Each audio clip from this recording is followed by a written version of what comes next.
సమాజంలో ఆత్మగౌరవంతో నిలబడే విధంగా సమాజంలో వాళ్ళు ఎదుర్కొంటున్న సమస్యల్ని పరిష్కరించే విధంగా ఈనాడు 50 కోట్ల రూపాయలతోటి వాళ్ళకు పరికరాలను అందించడమే కాకుండా ఈరోజు సమాజం ఈ రాష్ట్ర ప్రభుత్వం ఒక మానవీయ కోణంలో పనిచేస్తుంది. మానవత్వంతో కూడుకున్న నిర్ణయాలు ఈ రాష్ట్ర ప్రభుత్వం తీసుకుంటుంది.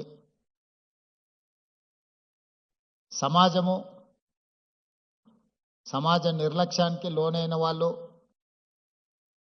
కుటుంబానికి భారంగా మేము మారినమేమో అని మానసికంగా దివ్యాంగులు కుంగిపోతున్న సందర్భంలో ఈ ప్రభుత్వం మీ పట్ల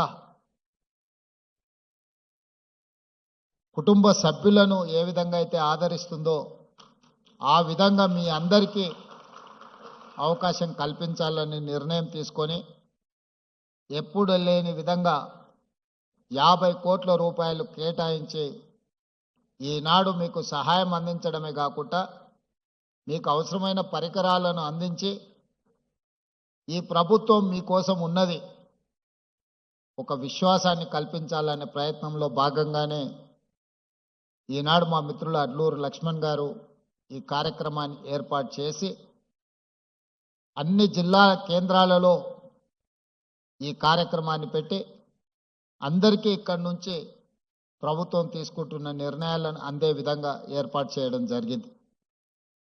అదేవిధంగా విద్యా రిజర్వేషన్లలో కానీ ఉద్యోగ రిజర్వేషన్లలో కానీ దివ్యాంగులకు వాళ్ళకి ఇవ్వాల్సిన కోటా ఇవ్వడానికి అన్ని రకాలుగా మన ప్రభుత్వం నిర్ణయం తీసుకున్నది. ఇదే కాకుండా దివ్యాంగులే పెళ్లి చేసుకుంటే ఆర్థిక సహాయాన్ని 2 లక్షల రూపాయలు ఇవ్వాల్సిందిగా రాష్ట్ర ప్రభుత్వం ఈరోజు నిర్ణయం తీసుకొని మిమ్మల్ని ప్రోత్సహించే విధంగా, అదేవిధంగా దివ్యాంగులను ఇతరులు పెళ్లి చేసుకున్నా కూడా ఆర్థిక సహాయాన్ని అందించడం ద్వారా ఈ సమాజంలో దివ్యాంగులకు ఈ సమాజం మమ్మల్ని నిర్లక్ష్యంగా చూస్తుంది, మా పట్ల ఈ సమాజానికి ప్రేమ లేదేమో, గౌరవం లేదేమో అనే అనుమానాన్ని దూరం చేయడానికి ఈరోజు ఈ కార్యక్రమాలు తీసుకోవడం జరిగింది. ఇవే కాకుండా ప్రభుత్వ నియామకాలలో అదేవిధంగా ఈ మధ్యకాలంలో క్రీడలలో కూడా దివ్యాంగులను రాణించే విధంగా పారా ఒలింపిక్స్లో మెడల్ సాధించిన ఒక అమ్మాయికి గ్రూప్ 2 ఉద్యోగం ఇచ్చి దివ్యాంగులు కూడా క్రీడలలో రాణిస్తే ప్రభుత్వ ఉద్యోగం వస్తుంది అని చెప్పి ఈరోజు మన ప్రభుత్వం నిర్ణయం తీసుకొని అన్నీ బాగున్నాయి. ఈరోజు సమాజంతో పోటీ పడడమే కష్టమైన పరిస్థితులు ఉన్నాయి. అత్యంత తీవ్రమైన పోటీ ఎదుర్కొంటున్న ఈ సందర్భంలో ఈ తీవ్ర పోటీ ఉన్న సమాజంలో దివ్యాంగులకు అవకాశాలు రావేమో అని బాధపడాల్సిన అవసరం లేకుండా అది విద్యలో కానీ ఉద్యోగాలలో కానీ క్రీడలలో కానీ దివ్యాంగులు ఏమాత్రం రాణించినా వాళ్ళని ప్రోత్సహించాలని చెప్పి ఈరోజు మా ప్రభుత్వం పనిచేస్తుంది. మీరందరూ ఆత్మస్థైర్యం కోల్పోకుండా ప్రభుత్వం కల్పించే అవకాశాలను సద్వినియోగం చేసుకొని జీవితంలో ఎదగాల్సిందిగా మీ అందరికీ సూచన చేస్తున్నా. మనందరికీ ముఖ్యంగా దివ్యాంగులకు ఒకరు స్ఫూర్తి ఈ ప్రాంతం నుంచి సూదిని జైపాల్ రెడ్డి గారు. ఈ దేశంలోనే ఒక మేధావిగా youngest south Indian best parliamentarian award పొందడమే కాకుండా పరిపాలనలో పట్టు సాధించడమే కాకుండా భాష మీద తనకున్న పట్టును నిరూపించి భారతదేశ పార్లమెంటులోనే ఉత్తమ పార్లమెంటేరియన్గా వారు రాణించగలిగారు. ఏ రోజు కూడా ఆయనకు వైకల్యం ఉన్నది అన్నది ఆయన ఎప్పుడు ఆయన ఆలోచనలో కూడా రానియలేదు. ఈరోజు తెలంగాణ ప్రాంతం నుంచి లేదా తెలుగు మాట్లాడే ప్రాంతాల నుంచి ఒక పివి నరసింహారావు గారు, ఒక నీలం సంజీవరెడ్డి గారితో సమానంగా జైపాల్ రెడ్డి గారు రాణించి సమాజంలో గౌరవం తీసుకొచ్చిండంటే ఈరోజు దివ్యాంగులు అందరూ కూడా జైపాల్ రెడ్డి గారి యొక్క సక్సెస్ను స్ఫూర్తిగా తీసుకోవాల్సిన అవసరం ఉన్నది. అదేవిధంగా ట్రాన్స్జెండర్స్ వీళ్ళ పట్ల కూడా సమాజము కొంత వివక్ష చూపించడము, కుటుంబ సభ్యుల యొక్క నిర్లక్ష్యానికి లోనైన వాళ్ళను కూడా ఈరోజు ట్రాన్స్జెండర్స్ని కూడా రాష్ట్ర ప్రభుత్వ ఉద్యోగ అవకాశాలు కల్పించడమే కాకుండా రాష్ట్ర ప్రభుత్వం అందించిన డబుల్ బెడ్రూమ్ ఇండ్లు కానీ, ఇందిరమ్మ ఇండ్లు కానీ, నిన్ననే రామగుండం నియోజకవర్గంలో అక్కడి శాసనసభ్యులు రాజ్ ఠాకూర్ గారు ఇళ్ల పట్టాలు కూడా ఈరోజు ట్రాన్స్జెండర్లకు అందించడం జరిగింది. వివిధ శాఖల్లో వాళ్లకు ఉద్యోగ ఉపాధి అవకాశాలు కల్పించి ఈరోజు వాళ్ళ అభ్యున్నతి కోసం కూడా నిన్నటి వరకు సమాజంలో వాళ్ళ పట్ల చూపించిన వివక్షను ఈరోజు హైదరాబాద్ పోలీస్ కమిషనరేట్ పరిధిలో కానీ, మున్సిపల్ కమిషనరేట్ పరిధిలో కానీ వివిధ శాఖల్లో ఈరోజు ఉద్యోగ ఉపాధి అవకాశాలు వాళ్ళకు కల్పిస్తున్నాం. ఈ వేదిక మీద నుంచి నా సహచార మంత్రివర్గ సభ్యులకు నా విజ్ఞప్తి, రాబోయే మున్సిపల్ ఎన్నికల్లో ఎక్కడైతే కార్పొరేషన్స్ ఉన్నాయో ఆ కార్పొరేషన్లో కోఆప్షన్ కార్పొరేటర్స్గా మనము నామినేట్ చేసే అవకాశం ఉంది. అందులో ప్రతి కార్పొరేషన్లో ఒక ట్రాన్స్జెండర్కి కార్పొరేటర్గా నామినేట్ చేస్తే వాళ్ళ ప్రాతినిధ్యం కూడా చట్టసభలలో అవకాశం ఉంటుంది. భవిష్యత్తులో వాళ్ళ సమస్యల గురించి మనం మాట్లాడడం కాదు, వాళ్ళ సమస్యల గురించి వాళ్ళే మాట్లాడే ఒక హక్కు వాళ్ళకు వస్తుంది. తప్పకుండా రేపటి మున్సిపల్ కార్పొరేషన్ ఎన్నికల్లో ఎక్కడికక్కడ కార్పొరేషన్లో కనీసం ఒక్కరినన్నా ఈ థర్డ్ జెండర్ వాళ్ళను మనం కార్పొరేటర్లుగా నామినేట్ చేసి అక్కడికి పంపిస్తే ఈరోజు మైనారిటీ కోటాలో మైనారిటీస్ని మనం కోఆప్షన్ తీసుకుంటున్నాం. వివిధ జిల్లా పరిషత్తుల్లో, వివిధ మున్సిపాలిటీలలో మైనారిటీలు ఎన్నిక అవ్వడానికి అవకాశం తక్కువ ఉంటుంది కాబట్టి కోఆప్షన్ మెంబర్స్ కింద మనం వీటిల్లో నామినేట్ చేస్తున్నాం. అదే విధానాలలో ట్రాన్స్జెండర్స్ను కూడా మనము కోఆప్షన్ మెంబర్స్గా ఈ కార్పొరేషన్లో పంపిస్తే వాళ్ళు వాళ్ళ సమస్యల మీద మాట్లాడుకోవడమే కాకుండా మాకు కూడా ఈ సమాజంలో మేము భాగస్వాములము, ఈ సమాజంలో ఆడవాళ్లతో మగవాళ్లతో సమానంగా మాకు అవకాశాలు ఉన్నాయి. ఈ ప్రభుత్వం మమ్మల్ని కూడా మానవత్వంతో చూస్తుంది, మమ్మల్ని మనుషులుగా గుర్తిస్తుంది, ఈ ప్రభుత్వం మాకు అండగా నిలబడ్డదని వాళ్ళు కూడా భావించే అవకాశం ఉంటుంది. కాబట్టి రేపటి మున్సిపల్ ఎన్నికలలో వాళ్ళని కోఆప్షన్ మెంబర్లుగా మున్సిపల్ కార్పొరేషన్లలో మనము కోఆప్ట్ చేసుకుంటే బాగుంటుంది. ఇది నా ఆలోచన. తప్పకుండా రేపు జరగబోయే మంత్రివర్గ సమావేశంలో దీనికి సంబంధించి ఒక నిర్ణయం తీసుకుంటే కూడా సముచితంగా ఉంటుంది అని నేను భావిస్తున్నా. అదేవిధంగా వృద్ధ తల్లిదండ్రులు వాళ్ళ రెక్కల కష్టం, వాళ్ళ రక్తాన్ని చెమటగా మార్చి తమ పిల్లల్ని తాము తిన్నా తినకపోయినా రూపాయి కూడబెట్టి వాళ్ళకు ఆస్తులు కానీ విద్యలు కానీ అన్నిటిని అందిస్తే వాళ్ళు వయసు మీద పడ్డప్పుడు కొంతమంది ఆ తల్లిదండ్రులను నిర్లక్ష్యం చేస్తున్నారు. అందుకే ఈరోజు డే కేంద్రాలుగా వయసు మీద పడిన వాళ్లకు ఒక రిక్రియేషన్ ప్లేసు, అక్కడ అన్ని వసతులతో దేశంలోనే మొట్టమొదటిసారి వయసు మీద పడిన కుటుంబ సభ్యులకు ఈరోజు ప్రభుత్వమే కుటుంబంగా మారి వాళ్ళందరినీ ఒక దగ్గరికి తీసుకొచ్చి వాళ్ళందరినీ కూడా ప్రణామ్ పేరు మీద వాళ్ళందరినీ ఒక దగ్గరికి చేర్చి వాళ్ళకు అవసరమైన మానసిక ఉత్సాహాన్ని అందించడమే కాకుండా ఈ సమాజం కోసము తమ కుటుంబ సభ్యుల కోసము సర్వం త్యాగం చేసిన తల్లిదండ్రులను ఆదుకోవాలని ఈరోజు ప్రణామ్ కార్యక్రమాన్ని కూడా మన ప్రభుత్వం తీసుకున్నది.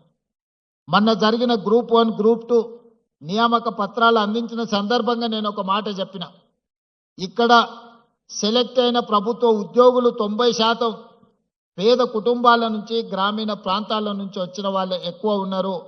మీకు ఈరోజు చదువు వచ్చి ఉద్యోగం వచ్చిన తర్వాత మీకు శ్రీమంతులైన తల్లిదండ్రులు పిల్లల్ని ఇస్తే పెళ్లి చేసుకొని అత్తగారే మాకు కావలసిన వాళ్ళు తల్లిదండ్రుల పట్ల నిర్లక్ష్యం వహించే అవకాశం ఉంది. కాబట్టి మీరు ఎవరైనా తల్లిదండ్రుల పట్ల నిర్లక్ష్యం వహించి వాళ్ళకు జీవనాధారం లేకుండా చేస్తే మీ జీతాలలో 10 నుంచి 15% కోత విధించి సరాసరి ఆ తల్లిదండ్రుల ఖాతాలలో మీ ప్రతి నెల జీతము తల్లిదండ్రుల ఖాతాలకు పోయేటట్టు చట్టం తీసుకొస్తా అని చెప్పినా రేపు జరగబోయే బడ్జెట్ సమావేశాలలో మా మిత్రులు దామోదర్ రాజనరసింహ గారు ఈ చట్టాన్ని ఏ విధంగా పొందుపరచాలనో, ఎవరైతే పిల్లలు ప్రభుత్వ ఉద్యోగాలలో ఉన్నారో తల్లిదండ్రులకు వాళ్ళ జీతాలలో కొంత ఇవ్వాలి. కష్టపడి పెంచి విద్య నేర్పి ప్రయోజకులుగా తల్లిదండ్రులు మారుస్తే ప్రయోజకులు అయిన తర్వాత తల్లిదండ్రుల పట్ల కొంతమంది నిర్లక్ష్యంగా వ్యవహరిస్తున్నారు. ఎలాంటి ఫిర్యాదు మనకు ఆ స్థానిక ఎంఆర్ఓనో లేకపోతే ఎంపీడీఓ దగ్గర తల్లిదండ్రులు మా పిల్లలు మమ్మల్ని చూసుకోవడం లేదని ఏదైనా ఫిర్యాదు ఇస్తే ఆ ఫిర్యాదును పరిశీలించి వాళ్ళ పిల్లలు ప్రభుత్వ ఉద్యోగస్తులైతే వాళ్ళ జీతాలలో 10 నుంచి 15% కోత విధించి సరాసరి ఆ తల్లిదండ్రుల ఖాతాలకు పోయే విధంగా మనం చట్టంలో మార్పు తీసుకురావాల్సిన అవసరం ఉన్నది. వివిధ కారణాల చేత తల్లిదండ్రుల పట్ల నిర్లక్ష్య వైఖరితో ఉన్న వాళ్లను సరైన దారిలో పెట్టాల్సిన బాధ్యత మన మీద, ఈ ప్రభుత్వం మీద ఉన్నది. ఎందుకంటే తల్లిదండ్రుల బాధ్యత తీసుకోవడం లేదు అని అంటే వాళ్ళకి సమాజం పట్ల ఏమాత్రం బాధ్యత లేదని మనం భావించవచ్చు. ఎవరైనా వ్యవసాయ కూలీ అయినా లేకపోతే చిన్న చిన్న కమతాల రైతులైనా లేదా ప్రభుత్వ ఉద్యోగులైనా తల్లిదండ్రుల పట్ల నిర్లక్ష్యంగా వ్యవహరిస్తే వయసు మీద పడి వయసు ఉన్నంత కాలం మీకోసమే కష్టపడి రెక్కలు ముక్కలు చేసుకొని పెంచి పెద్ద చేసి మిమ్మల్ని ప్రయోజకులను చేసి సమాజంలో ఒక గుర్తింపు తీసుకొస్తే ఆ గుర్తింపు వచ్చిన తర్వాత తల్లిదండ్రుల పట్ల నిర్లక్ష్య వైఖరి అవలంబిస్తే దాన్ని సరిదిద్దే బాధ్యత ఈ ప్రభుత్వానికి ఉన్నది. తప్పకుండా దాన్ని సరిదిద్దుతామని కూడా నేను ఈ వేదిక మీద నుంచి చెప్పదలుచుకున్నాను.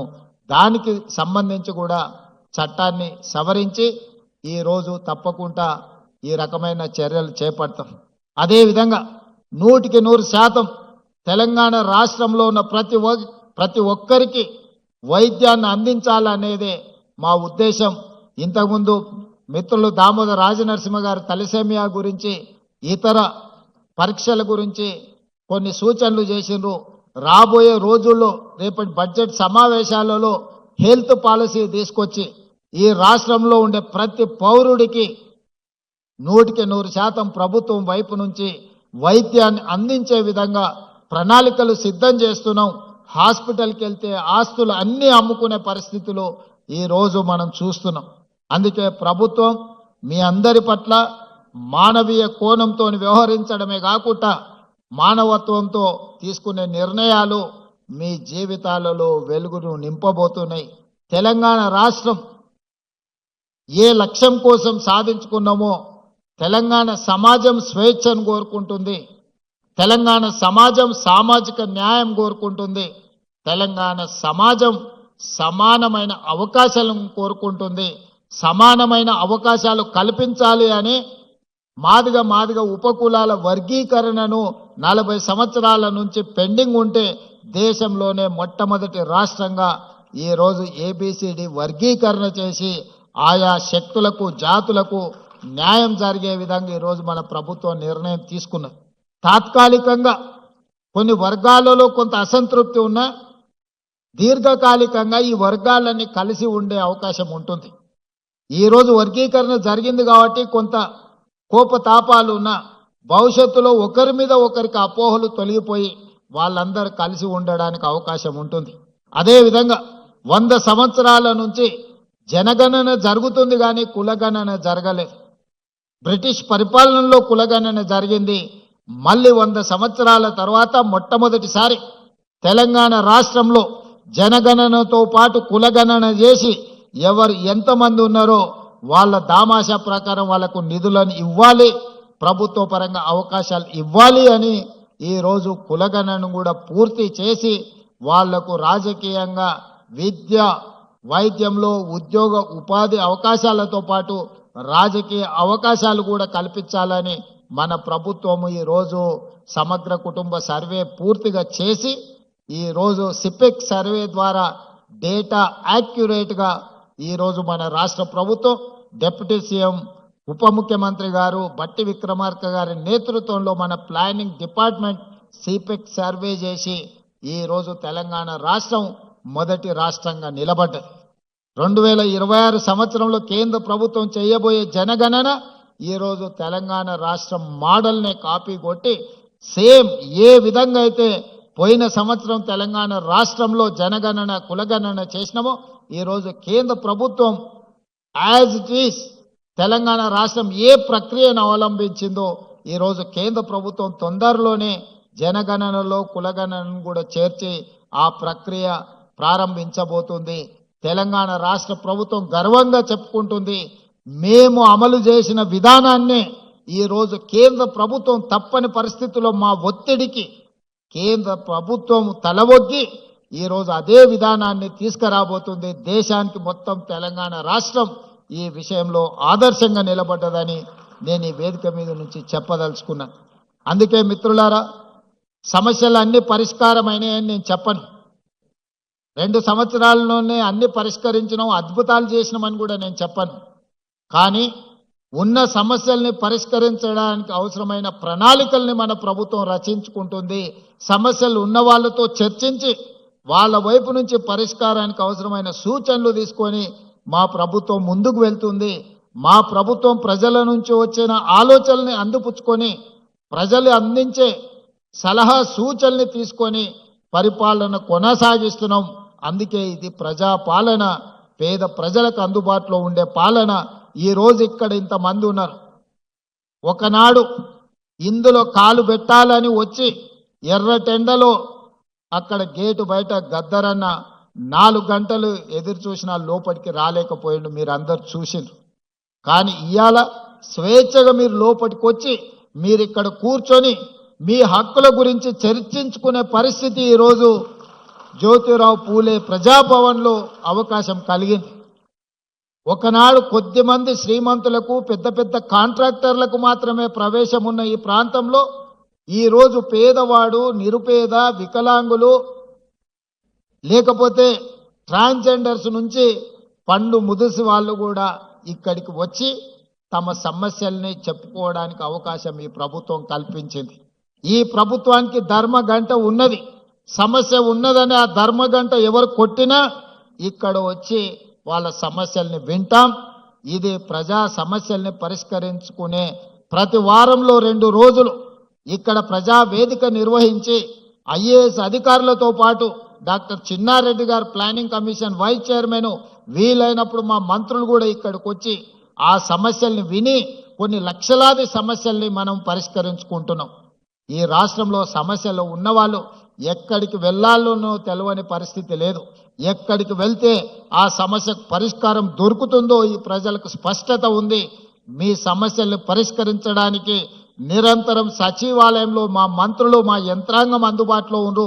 వారంలో 2 రోజులు ప్రజా వేదిక ఇక్కడే నిర్వహించి ప్రజలు సమస్యలను చెబితే వాటిని పరిష్కరించే ఒక వ్యవస్థను ఈరోజు ప్రజలకు అందించడం.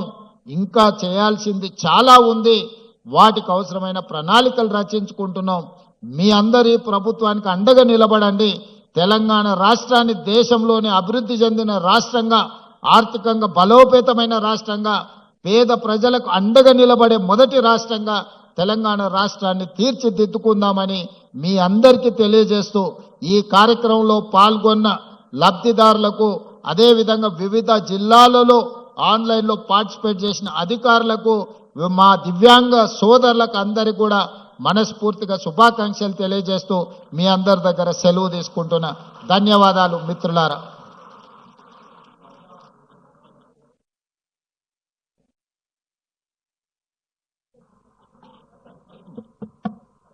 ప్రజాపాలన వాణిని ప్రతిబింబిస్తున్న ప్రజావాణి గురించి తెలియజేస్తూ కుటుంబ బంధాలను మరవద్దని, మానవీయ గంధాలను విడవద్దని సందేశం అందించిన ఆనరబుల్ సీఎం గారికి ధన్యవాదాలతో ఇప్పుడు కొంతమందికి ఈ వేదికన ఉపకరణాల పంపిణీ, ఆర్థోపెడికల్లీ హ్యాండ్ క్యాప్, చిప్పే దీపిక మోటరైజ్డ్ వెహికల్, తర్వాత ఈ వాహనంలో ఉన్న ప్రత్యేకత ఒక ఆత్మవిశ్వాసాన్ని పెంచుతుంది, ఆర్థిక వికాసానికి దోహదం చేస్తుంది.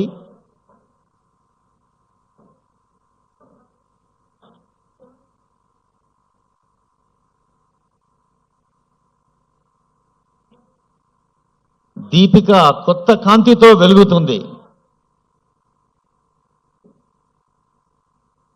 ఈరోజే ఆనరబుల్ సీఎం గారు మరొక అద్భుత అంశాన్ని లాంచ్ చేయబోతున్నారు. ట్రాఫిక్ సంబంధించిన అవేర్నెస్. అదిగో హెల్మెట్ ఇవ్వడం ద్వారా కూడా మరి మన భద్రతను, మన బాధ్యతను గుర్తు చేశారు. ఈ సభ తర్వాత అరైవ్ అలైవ్ ఆనరబుల్ సీఎం గారు లాంచ్ చేస్తారు. అదిగో కంగ్రాచులేషన్స్. ఆ చెల్లికి మీరంతా ఆశీర్వాదాలు అందించాలి. హాయిగా నవ్వుతలే, అందరూ నవ్వాలనేదే ఈ ప్రభుత్వ లక్షణం కూడా. తర్వాత లోకోమోటర్ డిజేబుల్డ్ చెల్లాయి సఖీరా ఉన్నీసా. ఈ అమ్మాయికి మొబైల్ బిజినెస్ బ్యాటరీ ట్రైసైకిల్.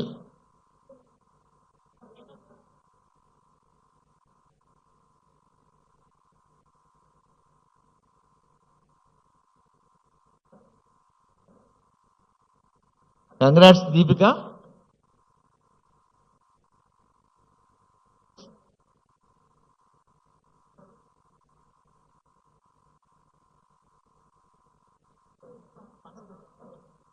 అదిగో వాకింగ్ బిజినెస్. మనం వాకింగ్ ఎన్సైక్లోపీడియా అని లేదా మొబైల్ లైబ్రరీ చూస్తాం. ఇది మొబైల్ బిజినెస్. లోకోమోటర్ డిజేబిలిటీని ఎదుర్కొని సఖీర్ ఉన్నీసా బిజినెస్ చేయడానికి ముందుకొచ్చారు.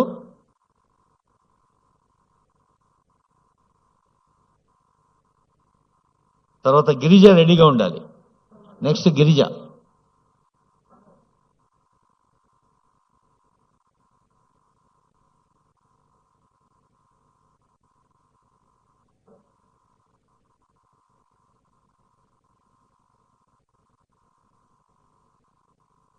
సఖీరా ఉన్నీసా మేడం ముబారక్. భాస్కర్ రాయ్ని Girija locomotor disabled hybrid wheelchair attachment plus wheel chairs.